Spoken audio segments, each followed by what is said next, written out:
Heute geht es ums Schnarchen. Kennst du dieses Geräusch? Wie du dein Schnarchen wegtrainieren kannst, erfährst du in dieser Folge.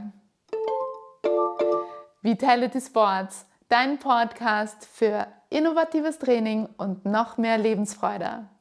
Hallo, mein Name ist Stefanie und heute in dieser Episode sprechen wir über das Schnarchen. Wie entsteht Schnarchen überhaupt? Vielleicht kennst du das, du wachst auf und dein Mund ist trocken. Dann könnte es sein, dass der Mund die ganze Nacht offen war und du vielleicht sogar geschnarcht hast. Frage deinen Partner, frage deine Mitmenschen. Oder du bist auch selber von deinem Schnarchen aufgewacht. Das kann natürlich sein.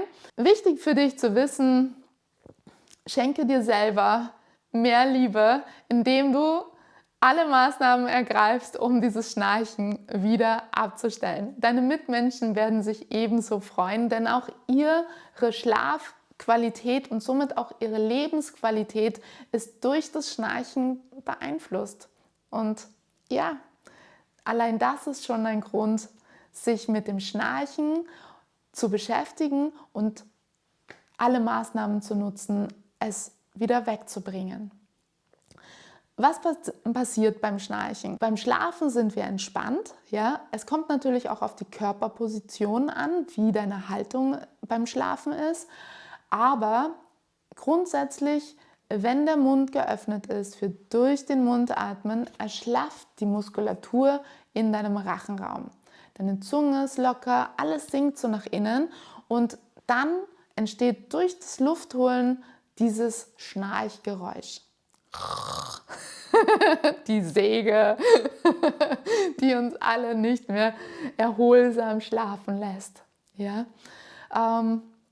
Natürlich bekommt man das schwierig mit beim Schlafen, dennoch achte auch tagsüber darauf, dass du mehr durch die Nase ein- und ausatmest und weniger dir die Mundatmung antrainierst, weil durch Mundatmung kommen wir zu noch mehr Mundatmung. Das muss man ganz bewusst wieder umstellen.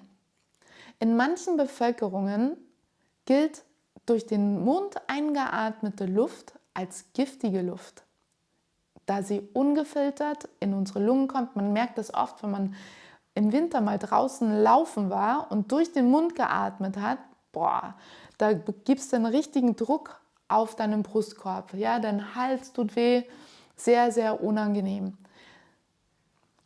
Genauso kommt die Luft aber immer hinein, wenn du durch den Mund atmest. Die Nase ist für die Atmung da, weil sie die Luft filtert, erwärmt, angenehm macht für deine Lungen. Das ist ein weiterer Punkt.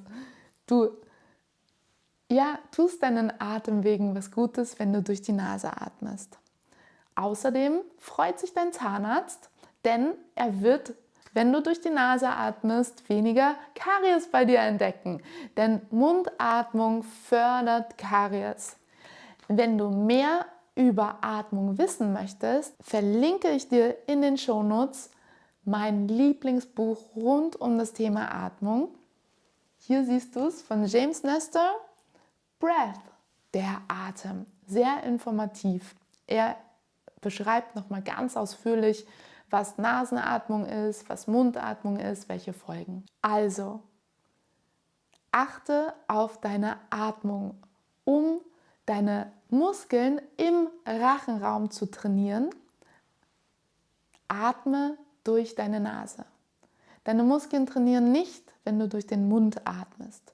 Umso schlaffer deine Muskulatur im Rachenraum ist, umso mehr schnarchst du. Du kannst gerne auch deine Nacht nutzen, um wirklich schön durch die Nase zu atmen. Ich persönlich bin ein Fan davon, meinen Mund zuzutapen, damit ich die ganze Nacht hinweg wirklich schön durch die Nase atme, einen erholsamen Schlaf habe. Aber klär das vorher mit deinem HNO, falls sich durch die Mundatmung schon dein Kiefer verändert hat, deine Nasenwände oder du vielleicht sogar schon Polypen hast. Ja?